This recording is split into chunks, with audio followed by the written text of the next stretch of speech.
Assad has fallen. The Syrian regime of Bashar al-Assad, the last of his family that has been ruling for 53 years in a lightning offensive by a number of radical groups in Syria, has fallen. He has fled the country, and according to some reports, he may have even been killed when a plane was shot down by the rebel groups leaving Damascus. That is, at this moment, unclear. Even though this thing has been happening at lightning speed, and so many things we don't know yet. I wanted to bring you up to date on what's going on because there is a lot that we do know. And I wanted to tell you as much as we know at this point. So given that in mind, I wanted to get into some of the things that we have been told so far about what's happening. What we know for certain is that the rebels have defeated Bashar al-Assad. And listen, this starts back on, well, I mean, the war itself, to kind of put it in context, began in 2011 with a civil war that began. It was raging just, violently for a bunch of years. You had all kinds of folks pouring weapons into there. That was certainly if not an overt, a covert attempt by the United States to get regime change. We funded all these so-called moderate rebel groups, which of course we now know were nothing of the sort. What somebody wants to call a moderate today is a radical tomorrow, or in the eyes of other people is a radical anyway. But as I think I've told you a few times before, some of the groups that the Obama administration funded, one through the CIA, another through the Pentagon, end up turning on each other. The guns and all the weapons that we send to the area get out of anyone's control, and it just causes more and more mayhem, and we have no idea what was going on. We just wanted to overthrow Bashar al-Assad back then. And here's one of the big problems with that. You never know what's going to come next. And I don't know why people think that if you get rid of a leader you don't like, that somehow things are going to be better, even when you have no idea what's going to come next. And that's really the situation that we're in right now. And just real quick, this offensive started on the 27th of November, so just a week or so ago. And again, to put things in the near-term context, since about 2020, when Aleppo, after 4 years of fighting, was won by the Syrian regime with lots of help from Russia. You may remember there was all kinds of atrocities committed. A lot of civilians lost their lives in the bombing campaign that went on, et cetera. But then there was relative calm. And by all accounts, it looked like, Syria had weathered the storm and they had relatively won. But that was a big relative, because even at that point, and actually let me toss this map up here and to kind of show you, this is what Syria looked like before 27 November. So you see in the upper right-hand corner of that purple area, that's where there's a lot of the Syrian Democratic Forces. That's where the most of the U.S. Little small bases are peppered through out there. You see the yellow area at the top. That's where Turkish forces have been involved. Then you see that gray area where it says Idlib in the upper left-hand corner. That's where the rebels and the opposition figures never lost control. The government of Syria never regained control over that. And then all the red area there in the main area was what the regime held. And then that light blue area there toward the center of the screen, that was kind of where, again, some of the U.S. forces were located as well.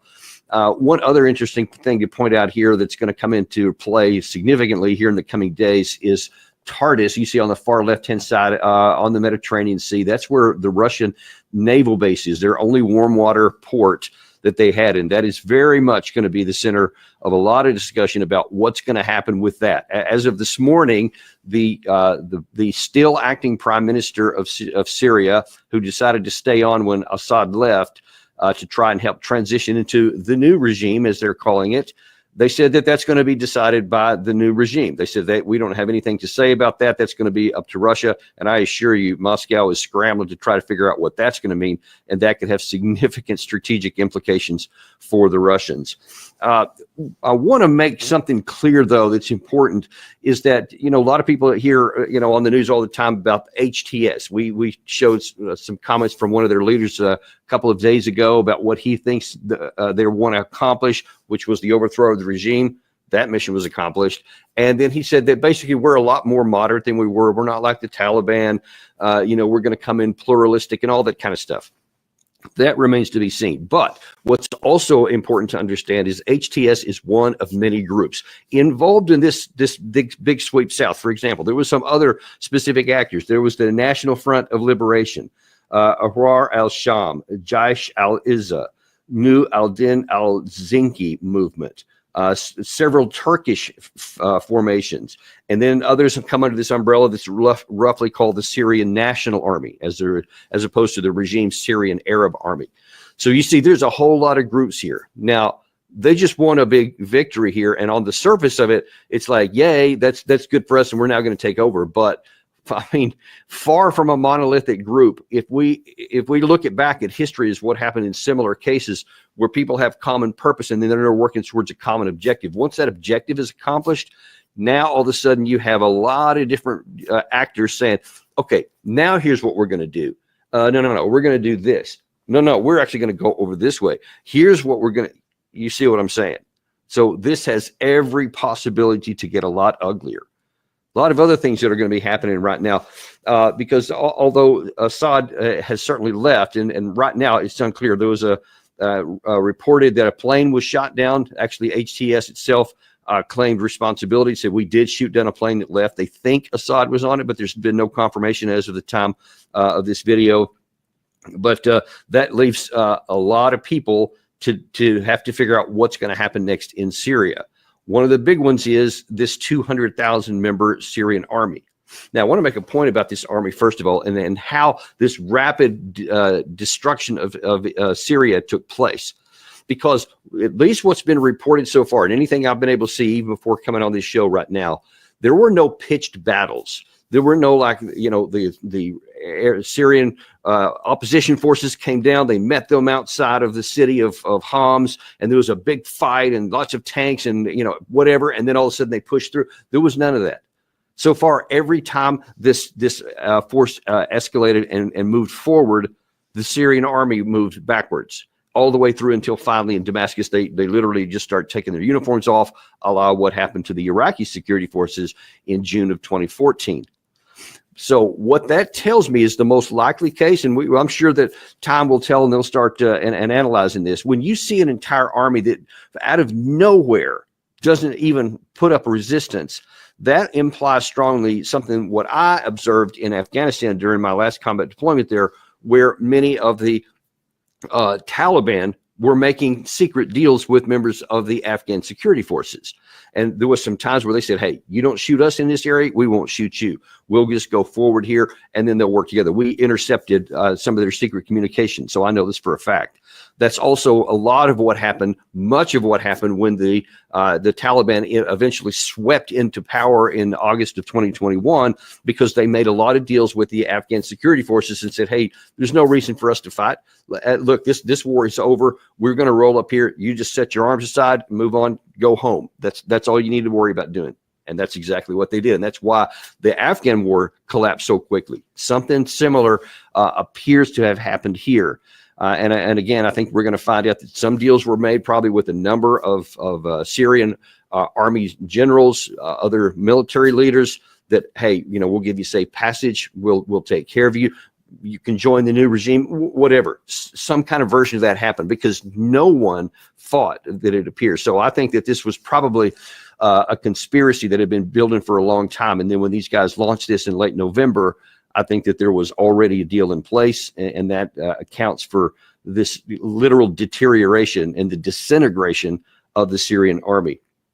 But then the other aspect of this, though, is what's going to happen to those guys? What's going to happen to the foot soldiers, the ones who probably didn't make a deal, but now what's going to happen? Because now America has some experience with this when we, defeated Saddam Hussein, and then there's this large army that had been governing for, decades. All of a sudden, they're out of a job. Now, we disbanded them and outlawed the Ba'ath Party and all that. So suddenly, all these guys were out of a job. And then you had the Sunni Shia dynamics that came into basically fire and just started this another civil war within Iraq, which was the insurgency and all that. We certainly know how all that played out personally. But now then, what is the HTS, or this conglomeration of all these different groups? What are they going to do? Are they going to disband the Syrian army? Are they going to incorporate them? Are they going to offer them a job? That remains to be seen, because if you just get rid of them and make the huge mistake that the U.S. made, those guys are trained, they have weapons, and they want to eat. And if you don't give them a path to a safe transition, then they're going to do what anyone is going to do, and they're going to form an insurgency, and they're going to defend their families. I mean, that's just how it works. And they're going to band together because it's the only thing they know. So that's going to be one of the next big things to watch, because, folks, there is so much possibility for this to turn into a huge bloodbath. The civil war that was raging in its early stages, and how bad that was for the country, that could all be repeated and exceeded, depending on how the various players play it, how this conglomeration, how effective are they at keeping themselves together and having common purpose in political realm, besides just the military realm. And what do they do with all these people, these Syrian military folks? Then there's the Syrian people themselves. Lots of people, even in Damascus, were significantly harmed by this Bashar al-Assad regime. And there's a lot of bitterness. Lots of people were killed. Lots were imprisoned, etc. They're going to want retribution. Bashar al-Assad himself is gone, but there's a whole lot of officials there who carried out these orders and these edicts, and people are going to want revenge. And so I assure you that's going to be an issue here. And we've already heard a lot of reports, coming just as the sun came up today, of looting and all kinds of thievery, just like we saw in Baghdad when Saddam Hussein was deposed. You had all kinds of people just looting everything. I'm sure that's going to happen too, because the economy, as you may recall, was in absolute shambles. And a lot of them, even the military, they didn't have enough to eat. It was a lot of trouble with that. There's also lots of external players as well.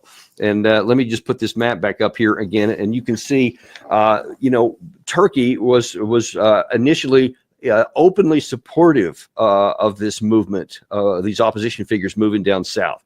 But then they also said, well, but we don't want instability, so we're not really sure. But now then they have an opportunity to possibly take more action against the Syrian Democratic Forces, which is going to put them in the crosshairs of the United States, because the U.S. is supporting the Syrian Democratic Forces, has for a long time. Are we going to turn our backs on them now and just say, well, hey, you guys are on your own? Or are we going to turn and push pressure against our NATO ally Turkey if they start going into there? You see, this could put us in a lot of trouble. Now, I'll just tell you flat out, the first thing the United States needs to do is get every one of our troops out of there right now. Trump tried to get this done when he was president in 2019, 2020. And he allowed himself to be talked out of it by some of the people that were in the Pentagon and in the State Department, Department of Defense, et cetera. Lots of voices were pushing against that, because they claimed this ridiculous claim that somehow there's benefit to the Americans. There never was.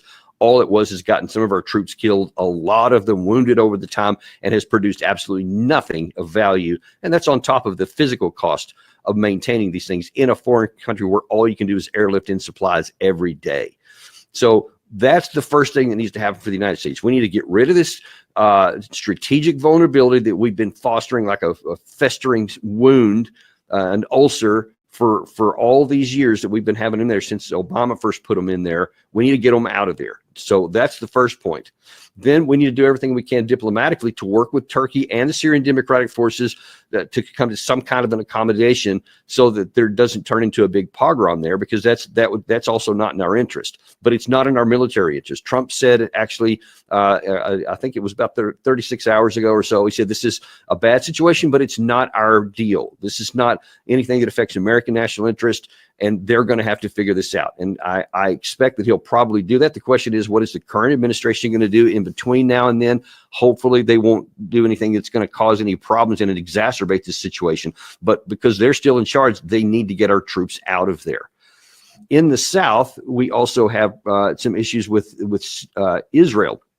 Now, Israel, interestingly, about I guess it was about 2 or 3 weeks ago, was seen having built some new fortifications south of I think it's called the Alpha Line, where the separation between Syria and Israel.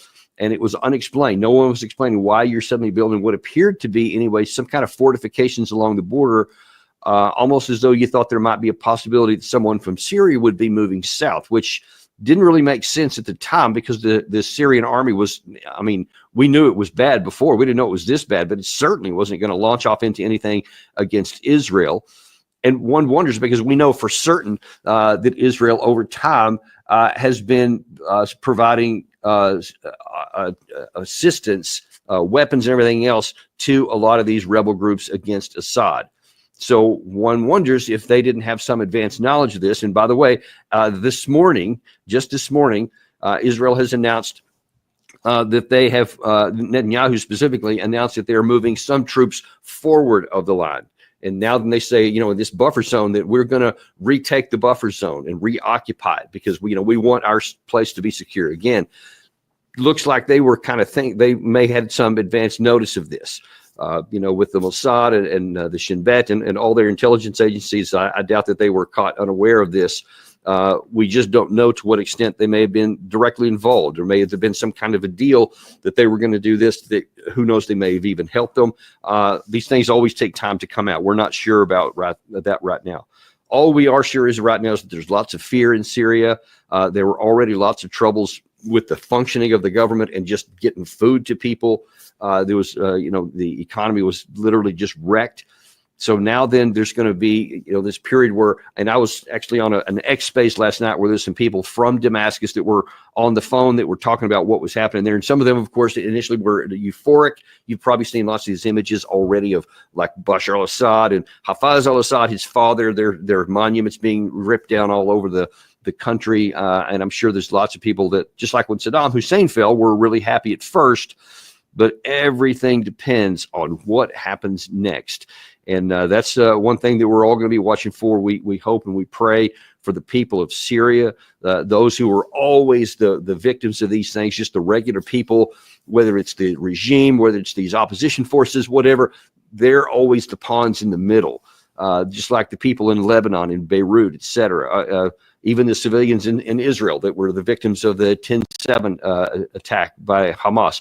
All these political entities and militant formations, they always fly back and forth, and it's just the regular people who are always the bill payers. And our prayers are with them this morning. We hope that this will break from the tradition of things that happen in the Middle East a lot, and that somehow these groups will form some kind of coherent government, that there won't be this widespread retribution and large killing, and that it won't devolve back into an even worse civil war than the one that started back in 2011. But we will stay on top of this for you here at Daniel Davis Deep Dive. We're always tracking this stuff for you, and we'll continue to do so. Thanks very much, and we'll see you on the next episode of Daniel Davis Deep Dive.